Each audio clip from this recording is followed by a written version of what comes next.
To kick things off, we have a great group of 5 panelists today from different media platforms and backgrounds who each have their own comments to make about how the media has responded to the Black Lives Matter movement specifically, but then also overall to trying to become more anti-racist and to reflect anti-racism in our reporting, in our advertising, in our artwork, in our creativity on whatever media platform. So I'm going to kick things off with some introductions from each of our panel members. And since we are Women in Media of Mizzou, I am going to kick things off with our very own Mizzou professor, Professor Porter. Hi, my name is Jeannette Porter. I study how African Americans communicate about mental health and mental illness with a goal toward increasing and improving Black access to mental health care. I have, however, spent, so I teach in the strategic communications or communication segment of the J School, Missouri's J School. I do have experience, 7 years experience as a rural reporter, print reporter, and I've also worked in public relations in New York. So I kind of come from around, all around the discipline. Also, just really quick, I would say that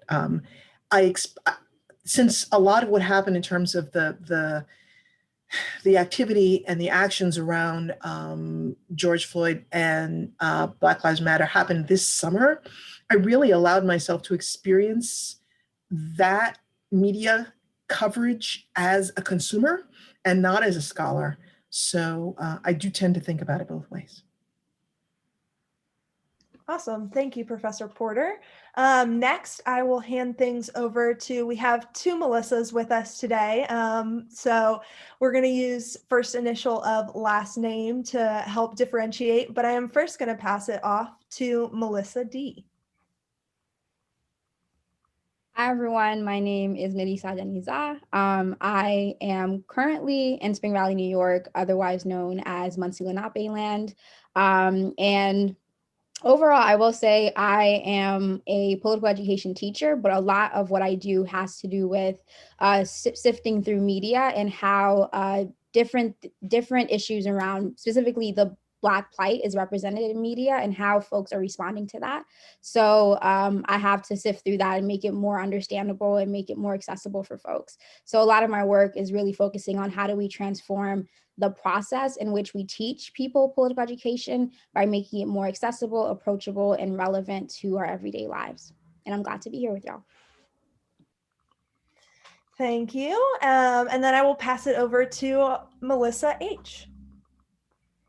Hi, I'm Melissa Hellmann, a staff writer for Seattle Times. And in my current role, I am the South King County reporter. And so this is a region that we haven't covered very much at the Seattle Times. It's an area where there's a lot of immigrant communities and a lot of displaced people from the center of Seattle. As it's gentrified and become more expensive, a lot of people have moved there. So there's a lot of vulnerable and marginalized communities who live in this area, and it's for the most part gone underreported. So that's my specialty currently. I've been in the business for about 10 years, covering mostly marginalized communities. I started off in China, and I was working on migrant workers there, and also child trafficking. So my expertise has ranged from covering criminal justice to politics, housing, so over the summer when I was covering the Black Lives Matter movement and the protests that were going on in Seattle, I was trying to get on the ground and talk with activists and get their perspective of what was going on. So thanks for having me today. Thanks. We are glad to have you. Next, I will pass things over to our artist in the room and have Paula introduce herself. Hi, I'm Paula. I'm an artist and an elementary art teacher, and I started the Anti-Racist Art Teachers website and Instagram and other social media. We've since grown to a group of 7 BIPOC educators, and our goal is to use our website and our social media to help educators learn, reflect, and reform their curriculum and instruction, and also provide free centralized location for culturally relevant and responsive resources. So using that to make a change with educators to then be able to make that change with their students. Thanks. And then last but not least, I am going to introduce Richard, who is from Missouri as well. So we got a Missourian on each end covering in St. Louis. So Richard, if you'd like to introduce yourself a little bit more. Yeah, Richard Weiss, thanks for having me, and it's been a great company here and honored to be included. I have been a reporter and editor at the St. Louis Post-Dispatch for 30 years, and I left in 2005 and did a lot of freelance journalism in the community. And then, of course, as everybody knows, Ferguson happened in 2014, and I got connected with the Ferguson Commission and a group that they stood up that called Forward Through Ferguson, where they issued 189 calls to action to address racial equity issues in our community. Fast forward to now, I am the co-founder of Before Ferguson, Beyond Ferguson, which is a nonprofit racial equity storytelling project. And we created especially for the pandemic, we've been writing long form stories about families in our region, facing the challenges of getting their purchase on the American dream. And then the pandemic happened. And so we decided to produce stories more quickly and tie them into the pandemic. And we've created something called the 63106 project, which looks at a particular zip code in our area that has the worst social determinants of health. They were identified even before the pandemic, and you can imagine it would probably be much worse. And we're writing the stories of families in this zip code. There are 8 families that have participated so far, and we have partnered with mainstream media in St. Louis, half a dozen different outlets where our stories surface. We have about 20 people working on this project, and I'm sort of the executive editor for that. And there'll be, hopefully in the question and answer, we'll show you a few of the slides and examples of the kind of work we're doing. Awesome. Well, thank you all for joining us. We're really excited to have you here.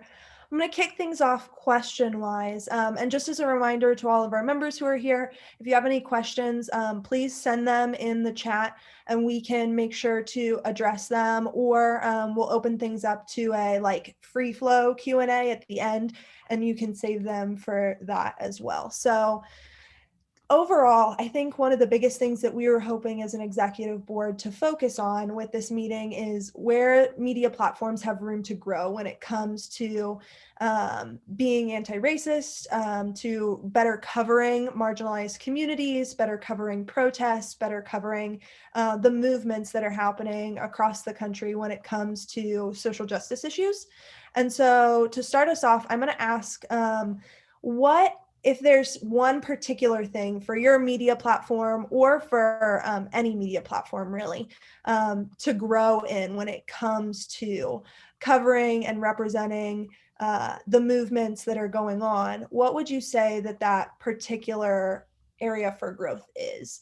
And then I'm going to open this up, like we said, open conversation. We know there can be a little bit of Zoom struggle to figure out who's talking, but just try and be cognizant of that, but we'll leave the floor open. And if anybody is interested in sharing first, go ahead. As you might imagine, given my vintage, I might be prone to use my words more than my photos, or more than my Instagram, or more than video, and so on and so forth. So one thing that where we see opportunities for growth is to do all those things that I just mentioned, and we are now into video, and we're producing a short documentary, and just trying to use all the platforms to their best advantage. And we recognize that some readers are much more comfortable. Actually, there's some readers who just want to hold a newspaper in their hands still, and there's that. And we are in print. But we try to understand how people consume media And one of the people talk about diversity. Our group is very diverse, and not only in terms of color, but also in terms of age and skill sets. And so we have, and I'm always on the lookout to recruit people who are conversant with all the platforms and how to use them. So that's a big area for growth for us. I think I would start by saying, or I guess like thinking about how media production has changed so much, in the sense that like now so many people are creating their own media and have access to creating their own media platforms. So I think for me, as someone who is focused on transforming political education, it's really thinking about like, how do we actually equip people who may not necessarily be doing readings about theory and about how to actually contextualize these things and are just, putting out their opinions out there. How do we actually make sure that they're also finding the theoretical stuff sexy, if for lack of a better word? How do we also make sure that they're interested in that? Because I think contextually, as well as us being at a time where ordinary folks are in the process of producing their own media, we're also at a time where political engagement and education is needed to facilitate that type of desire that people have for new political systems, for new systems where it is more equitable, where folks do have access to wealth and folks do have access to healthcare and things like that. I think if we listen to the average poor person or the average very marginalized person, what we'll find is that a lot of folks are desiring something new. But I think the issue is a lot of the way we talk about political systems is teaching us to think about how do we reform these systems, not necessarily how do we create something new. And so the people that I mainly speak to, or my main audience, are people who have a desire to create that new world or see that new world, but don't necessarily have the attention span to pay attention to what to what Richard was saying earlier about wanting to hold the newspaper in your hand or wanting to read the actual words.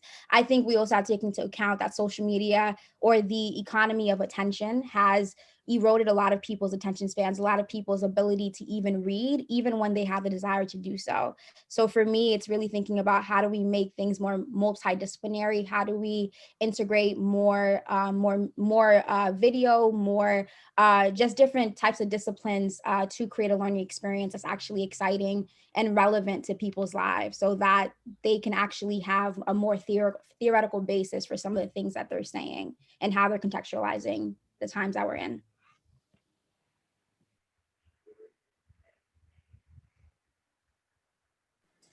And in my work, I think that the biggest room for growth is including more marginalized communities in our coverage, and also inviting them into the newsroom. I know that the Seattle Times, like many other organizations, is not quite as diverse as I think it would like to be. And it doesn't necessarily reflect the demographics of the population. So I think that that's a constant struggle that that the news industry has been battling against, and hopefully we'll figure out a way to try to make it more diverse. I hear oftentimes a lot of platitudes of "we're trying," but I don't often see as many people of color in leadership positions or in news reporting roles as I would like, and that also reflects in the coverage. And what I found has been challenging for me in my current role is that it's been hard to gain the trust of people who have been underrepresented for decades, or who maybe have who have been represented in a way that they feel like doesn't accurately represent them. And so trying to gain their trust has certainly been a challenge. So that's going to be an uphill battle for me, and I think a lot of other reporters as we try to have a more inclusive coverage. I was determined to speak last as a person who studies what other people do. So I didn't want to get out there and or not last, but late in the roster, a person who's studying what other people do. And one of the things, piggybacking off of what Melissa H. just said, is we need more ways into the news business. We need more news. We need more local coverage. I'm heavily influenced by, in my thinking by this, one of my master's advisees just finished a piece where she was looking at coverage of right-wing organizations in Portland. And one of the things that she found was that there are gaps in the coverage which right-wing media is exploiting because there's nobody to tell. There's not one person who's an expert on these issues, on these groups, because the main media player is the newspaper of record has been defunded and defunded again and again and again and again. And I know that's a big, huge industry-wide movement. That's not something that we could fix with a magic wand or with a Gates grant, but I do think that the return of American attention to local news would follow if good local news was there. And in my field, I think that the biggest room for growth is just the institution. And I think that institutions need to change. And I know that early on, I was told that the term anti-racist is too radical. And I know that people that had been writing curriculum and instruction were told explicitly to not use that term and that vocabulary because it turns people off. And I think that that's part of the reason why I created my website and the Instagram account and social media accounts as a way to provide a voice to the non-dominant narrative and to really allow for a space where I'm able to have people reflect. And even recently, our content was recently censored on an art education forum, and I called them out. I called that person out, and I think that it took, I think that it takes that to be able for them to realize what they had done and what those implications are, because they immediately started to backpedal. And I think that through social media, I have seen a shift, especially in art education, with educators being much more open-minded and much more reflective and open to conversation and dialogue. And I think that without that social media, without having social media as a platform, I don't think that my voice would have been heard, because for years and years and years, I've been pushing this, trying to get at a national level, and was completely ignored. And it wasn't until I had that social media platform that now people are starting to listen. And I think that that's just important to keep in mind. But ultimately, it's the institutions that need to change, and that by creating our own media, we can help to change it. So I'm actually going to go right off of that, if that's okay, Paula, and send another question back your way. Could you tell us a little bit more about art as its own form of storytelling? Certainly. And so could you tell me a little bit more about ways that you have seen artists step up and play a part in telling the story of these social justice movements and getting information out there to people, whether it's street art or formal art or art even in classrooms? Yeah, and can I share my screen? Right. Okay. Yeah, of course. Okay. Feel free. Let me make it. All right. So I do believe that art has the power to create change, and at least, if not create change, to put a light and shine a light on certain issues and topics and make people aware. And so I just wanted to highlight a couple of artists who have really done that. So the first is Hank Willis Thomas. So he just, even through these installations, so these were both in Washington, DC, but he's creating public work that responds to systemic racism and the unjustified deaths of Black people across the United States. So the one on the left, he created for the U.S. Department of, the one on the right was put onto the U.S. Department Justice Building with the projection of writings of incarcerated and formerly incarcerated individuals before. So the aim for that was to highlight the impact of the coronavirus pandemic on US prisoners, which disproportionately affect African Americans. And the image on the left, the All Lives Matter, that was on display at the Human Rights Campaign. And so I think that just through those visuals, and then another, oh, sorry. I had a link. Another example, Devin Allen.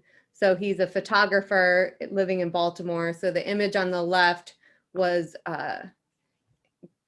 from the Baltimore riots in response to Freddie Gray in 2015. And I believe he was one of the youngest photographers or artists ever to be featured on Time magazine. And the image on the right was from the more recent Black Lives Matter protest. So I think that also artists, photographers are able to capture a moment and share that. And we also have Amy Sherald, who created this painting of Breonna Taylor. And she had mentioned that when she had painted this, that it was her contribution to the moment and to activism. And he made that image to keep Breonna alive forever. And then we also have Kadir Nelson. So another artist. So again, the image on the left was in the spring in response to the protests. So I know that he had said that he wanted to keep African-American women in the forefront because they were the ones that had started the Black Lives Matter movement. So he wanted to make sure that they were highlighted as leading that movement in that image on the left. And then as well, this image on the right. So those are just some, oh, and then one more. Danielle Koch, so she is, she's on Instagram. So again, she uses her art as a way to kind of provide information and context in a visual way through social media. So I think all of these artists use their art to highlight Black Lives Matter and systemic racism in different ways, either through installations or photography or social media or through the magazine covers. So I just wanted to highlight some of those. I do think that art does have the power to change, and I think that I know in my art room I always highlight this for my students, and it's about them telling their stories and sharing their stories as well. So I'll stop. Jessica, if I could just hop in support of what Paula just said.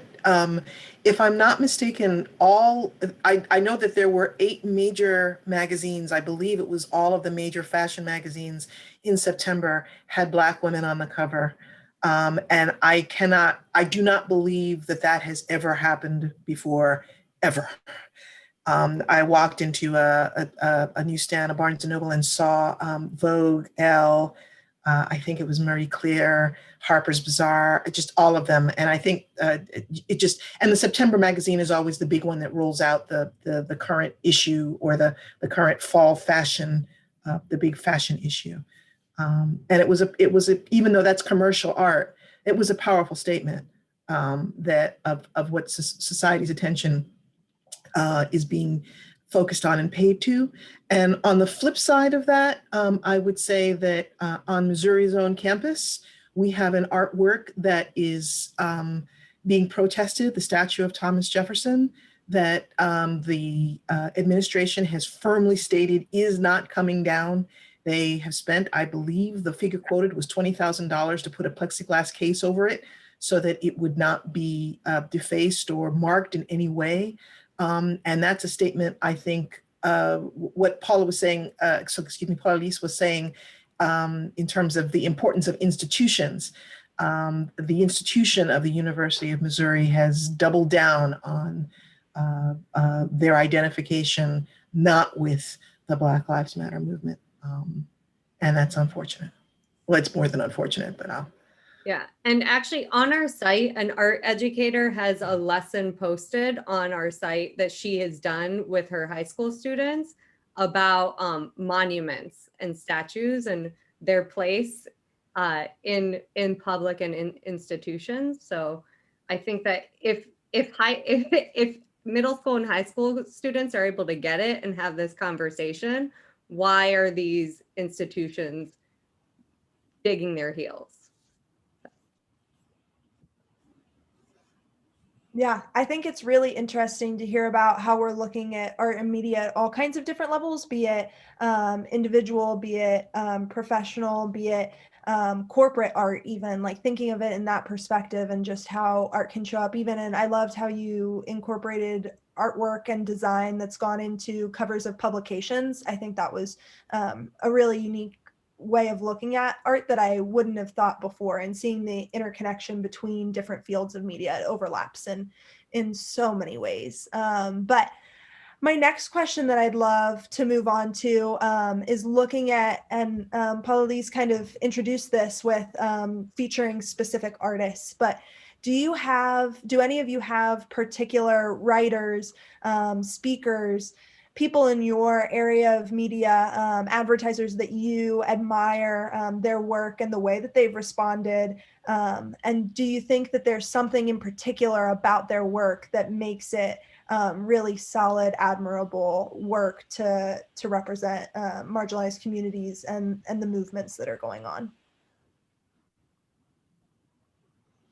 Well, if I had a kind of a North Star in my thinking, or somebody who inspired me, it's Isabel Wilkerson. I don't know if that name would be familiar to you. She was a Pulitzer Prize winner and now a MacArthur Fellow. And she wrote a book called The Warmth of Other Suns, which was about African-American families, the diaspora from the South to the North, and what they went through over generations in their families to get to where they are today, largely successful, but with a lot of pain. And the reason why she's an inspiration to me and to our organization is that she could see this, number one, generationally, that this is something that we are paying the price, all of us, in one way or another, for things that happened, going back to 1619. And certainly since the Civil War, and those threads continue to this day. And I believe it was Melissa D who was talking about contextualizing things, and that's really important. And at the same time, to touch the heart, to write about real people as they go through their journey together and trying to provide for their family. And so what we try to look for, we do our work is we try to find a family that people can relate to in that way, and kind of the everydayness of their experience, but also bring in that context of, well, in 1955, what was it like to try to buy a home in a certain neighborhood, or to just to be that first African-American child integrating a school, and to have that experience. And of course, those folks are now grandmas and grandpas. And so what is passed along to the grandchild in terms of their history, and how do they talk to their kids about that? And that's so I would recommend to any of you the work of Isabel Wilkerson.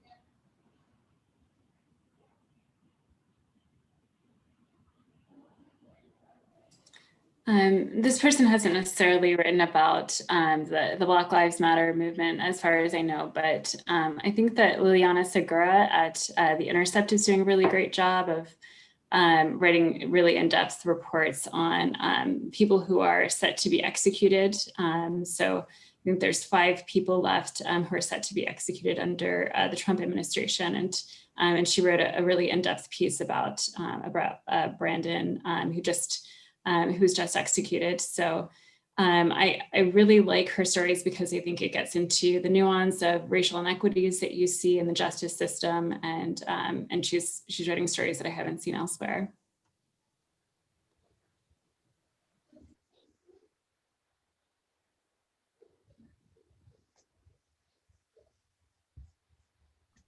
You said artists specifically, Jessica. I wasn't thinking of Nicole Hannah-Jones as an artist, but maybe I should be, for the way that she's been weaving the story of race and her reporting on education, public education in the United States, because the perpetuation of the institutions that we are living with is largely done through our educational system, or not large, well, yeah, largely done through our educational system. And also, of course, her 1619 project that she headed up, really casting big ideas, big historical ideas in a new light for some folks, giving the conversation a real jumpstart.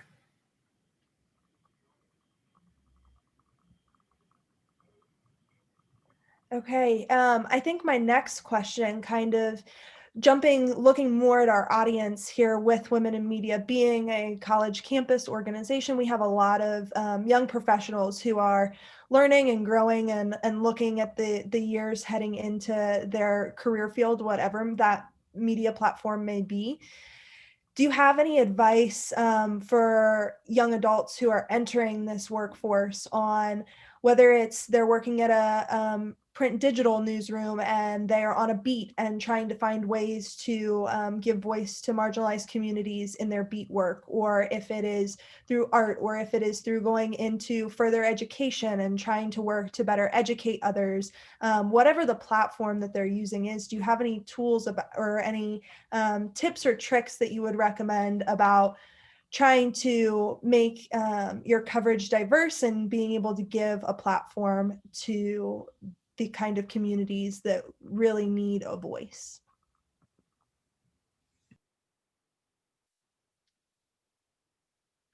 I'm smiling because I teach cross-cultural journalism here at Mizzou, and so of course, like I've got nothing but advice for 16 weeks. So let me be quiet on this. I can bring the tail end up if nobody else has got anything really insightful to say. That's a challenge. My feeling is that I assume that most of you are in the J school and you're learning how to write and edit and so on. And that was good enough back in the day. I don't, and what I don't know is what other curriculum you have, but it seems to me that these days you have to be a kind of an entrepreneur, that you can't expect, sadly, to step out of your school and into a job that has benefits and that has where editors will mentor you, and you can go from the junior reporter right up to Washington correspondent in a period of 10 years or so. And so you really have to create your own opportunities. And so I would advise you to learn about some other disciplines. Maybe you can't get an MBA, but you can learn some of those things. I'm math phobic. Science. I always avoided science courses in college because I wasn't going to be any good at that. The only thing I could do was fill up a blue book with lots of words, and I wished I had challenged myself and taken a lot of courses outside that core curriculum that you need to be in sort of a conventional journalist. So to the extent that you can learn from entrepreneurs around you at your school, or people who are doing things in your community, people who've done startups, I think that would be advisable. Melissa D., I think I saw you trying to say something. Would you like to go next? Yeah, thank you. So I think for me, I think for a lot of us, like when we think about approaching any type of social issue, we tend to focus on going externally first rather than internally. And one of the things I encourage a lot of people to do is to think about how they can do the internal work of cleansing themselves of white supremacy and all these other ideologies that influence our interpersonal relationships, our intrapersonal relationships, the relationship we have to ourselves, and also how we navigate through systems.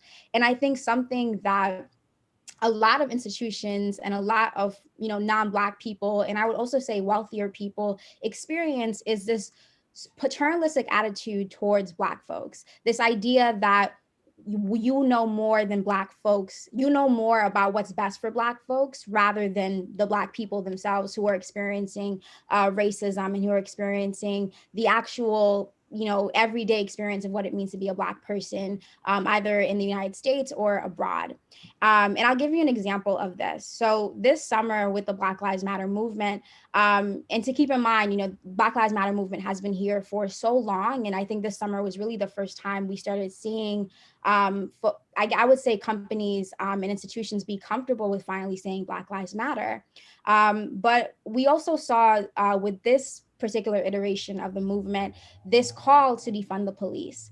And since then, I have been in many rooms, I have seen many articles and just overall pundits debating the validity of that statement and also thinking about or asking about other viable solutions to policing.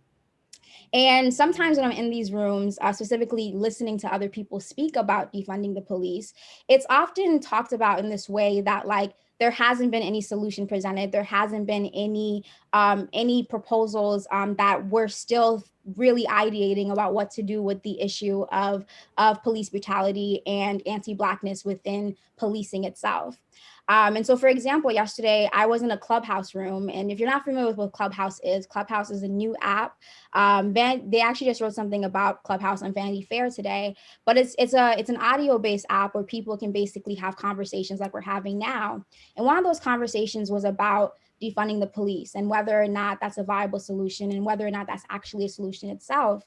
And I think the issue with those types of conversations is that it insinuates that Black folks or abolitionists who tend to be mostly Black folks thinking about what to do with the system of policing, it insinuates that they haven't really done the deep thinking about that solution that they have presented. And the fact of the matter is the solution has been presented. And the original solution was actually abolish the police, and defund the police was actually a compromise. And so abolitionists are concerned about, the systems that undergird criminality and allow for crimes to occur. And abolitionists are invested in challenging the systems that police are actually employed to protect. So anti-Blackness, white supremacy, all of those different systems. And one of the things that allows for anti-Blackness to function is our individual participants in those systems. So the way that we undermine Black folks, the way that we speak about Black people, the way that we think that Black people don't have the right to assert their self-agency. And so I think when we largely participate in the act of even questioning the verbiage of defund the police, it's a sign of that deep-seated paternalism that I was talking about earlier, this idea that we know what's better for Black folks rather than the actual Black folks who are experiencing the everyday experiences of racism and anti-Blackness. And I think the best way to subvert that feeling of paternalism is to, again, do that necessary internal work of questioning what is motivating the story that I'm writing, what is motivating how I'm even approaching this issue, and how can I learn not only the theoretical frameworks, but also analyze how I interact interpersonally, how I may read a certain news article, maybe scoff at it. How are all my different interactions with the system of white supremacy? How is that influencing how I even write about these people?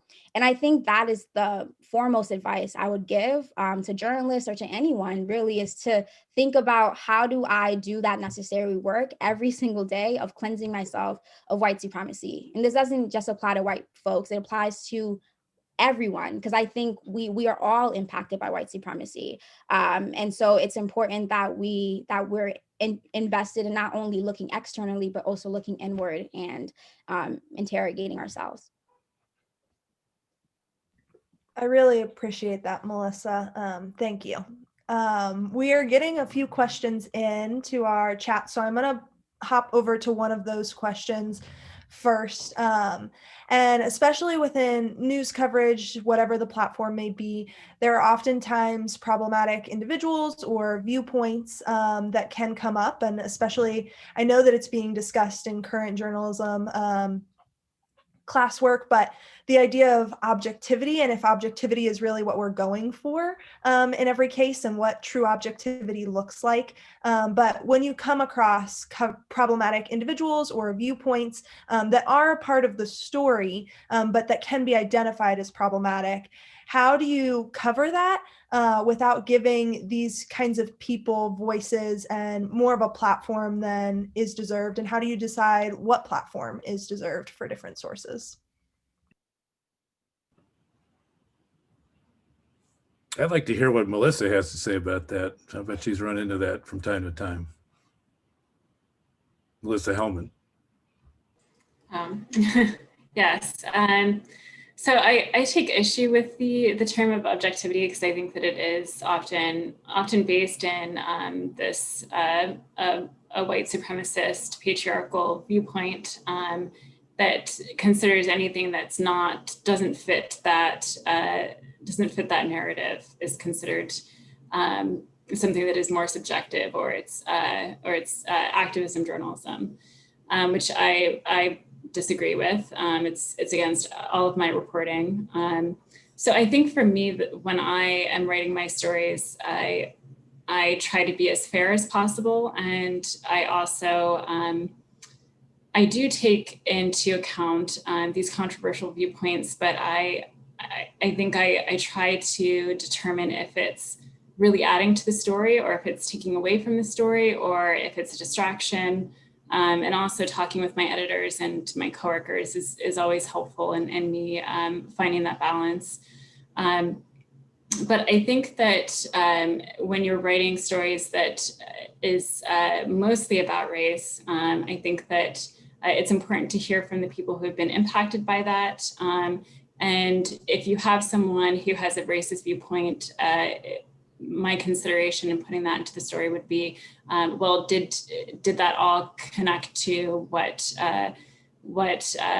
this entire story is about? For instance, if I'm writing a story about young activists who were leading the Black Lives Matter movement here in Seattle, I didn't just take someone who had a racist viewpoint just to include that, just to create some controversy in the story. I maybe instead added any controversial viewpoints by showing the challenges that these activists faced as they were going about leading these movements, or I looked at the counter protesters who would show up and who were incensed at them holding space for just for Black people in a park one day on Juneteenth. There were a lot of people who came to the park and said that it was racist that a certain section of the park was only allowed to have Black people. But so that was a part of this story, but it wasn't the entire story. So yeah, so I think that for me, I'm looking at the most impacted individuals, and I think that also what leads me in my journalism is shining a light on injustice. And so if it seems like someone who has a controversial viewpoint is just creating, I'd say something that isn't actually injustice just because they want to have their voice heard, then it's maybe something that I wouldn't take into consideration.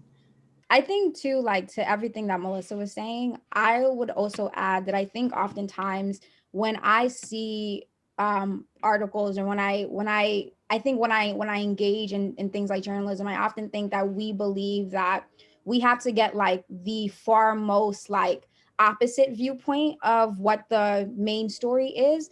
But the truth of the matter is like you'll find that, you know, like for example, like when you actually start to think about Black folks as like a whole, like, you know, diverse group of people who have again, self-agency and their own thoughts about things, is you'll find that there's also like a breadth of opinions and a breadth of different viewpoints that are coming from the community that is Black folks. So there are some Black folks who don't even agree with the concept of Black Lives Matter. There are some Black folks who are just like, yeah, I don't really think the police are doing a great job, but I also am not comfortable with defund the police yet as an ideology. So I think overall is like, rather than always looking for that white supremacist or looking for the person who's outrightly racist, I think also taking a step back and looking at the breadth of the community that's in front of you can also be enriching to the story. I would like to follow up with what Melissa H. and Melissa D. Both just said. Sorry, Melissa's. It's just so true that you've got to look at both the complexity of the story, the depth of the story, the whole story. In class, we talk a lot about Chimamanda Ngozi Adichie's The Danger of a Single Story. So if you're determined that every Black person is going to have the same point of view, then your story is not going to be reflective of the reality that we're living in. If you're talking about, and also intersectionality plays a point here, because maybe it's just like Melissa D just said, not every Black person believes in Black Lives Matter. People are going to have competing or complex intersecting imperatives in their positions. Best to be empathic, do the homework, listen, and faithfully reflect. I think that's a great point. One thing that we try to do in our work, I think makes our project unique, is that we do not do one and done stories. We follow families. We're following families through the pandemic. And so as we mentioned, we have 8 families, and we have written already 3 chapters on some of those families for the same mainstream media outlet, so that people can really get to know them as human beings and not stick figures that represent a particular point of view. What's kind of interesting about our group is that I don't think any one of them have participated in a protest. They're not unsympathetic to Black Lives Matter. Some of them are very sympathetic, but they have a lot of challenges that keep them from getting out onto the street and to protest. And so they truly, we talk about the unheard. They're in many ways the unheard, because they're not going to be interviewed on the street, or they're not going to be heard through the protest. And so the way that we hopefully can get into their lives and help people appreciate the challenges that marginalized communities face is to share what's going on in their lives, kind of the everydayness of their existence, and that hopefully readers can find, even if they live far away or they are privileged, they can find some commonality, because one thing we do have in common is we want the best for our children. We want them to get a great education, and we want them to be safe. As we're starting to get closer to wrapping up, I'd love to give a chance. I know that we've had a few questions in chat. I tried to address both of the questions that I've got so far in my one question, but if you have any other questions, follow-ups, any of our participants, please feel free. We're going to open up the floor now just for you all to ask some questions yourselves. I was wondering if you all could talk a little bit about what makes your specific forms of media so powerful. I know we talked earlier on how each of your specific forms of media can improve, but maybe about the significance of what role your individual forms of media play, if that makes any sense, and how each of them is able to make an impact. I would say the most impactful, or I don't remember the exact wording you used, but I would say like the best part about like the self-production aspect of media production is that I think for the first time in history, I think Black folks across experiences have an outlet or an entry point into telling their stories and to making their stories visible.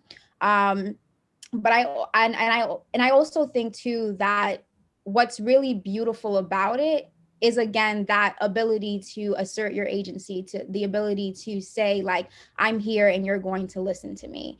And was there another piece to your question? I'm so sorry. I had like a brain fart as I was speaking. No, you're all good. That was mostly what I was asking. You did a great job addressing it. Thank you. Sorry. Yeah, from my point of view, if you don't mind, I'll just read you our mission statement, and maybe it will resonate with you or address the question in some way. In our bylaws, we have our statement of purpose, and the purpose of Beyond Ferguson is to share the stories of people of color in the St. Louis region as they are challenged by systemic racism, to promote advancement of racial equity in the region and nationwide, to share stories with mainstream media partners and through social media, to bring our storytellers and the people in their stories to events with faith and civic groups, to promote the concept of hashtag one thing I can do to combat systemic racism, to train, encourage, and empower people of color as journalists and storytellers, and to be champions for the First Amendment. That's kind of encapsulates what we're about. And there's just a group of young journalists here, and I would invite you to look at what we're doing, read our stories, and raise your hand if you would like to participate in some way. We really take seriously the idea of encouraging storytelling and promoting, lifting up, if that's the right word, and empowering people. I have, as an older white guy, accumulated some experience and privilege. I guess you can't help being born to privilege, but it's what you do with it that matters a lot. And so that we have, I would say roughly half of our group are people of color, and we're across the board in terms of age groups, and we're always looking to be helpful in that regard. How do you teach anti-racism through art? Like, how does that work? And do you have examples of that? Yeah, so actually I have my PowerPoint. Can I share again? So I'm gonna share again. I'm such a visual person. I'm not very good with words, which is why I'm an artist. So these are just some examples of work that I've had my students have done personally in the classroom. So I do believe in student voice and having students share their stories through art. And I think that it's very, very important to do that. And I think oftentimes public school art education is seen as a craft time. And I think that those are really missed opportunities for important dialogue and conversations to happen. So both of these paintings were done by middle school students. The one on the left was a 7th grader. The one on the right was an 8th grader. And they were both in 2015, 2016. And I just think that when my students create their work, we also spend time having conversations about the work. So part of being an artist is also critiquing and looking at and examining artwork. And through their images and their work, they're able to lead and have a conversation in the classroom. So I think that by empowering students to share their thoughts and their ideas, you're able to then have these critical conversations in the classroom. So these are 2 middle school students, and then these are all elementary. So again, I think people think that children are not as capable as they actually are. Children are very smart. They're listening, they're watching, they know exactly what's going on, and they have a lot to say.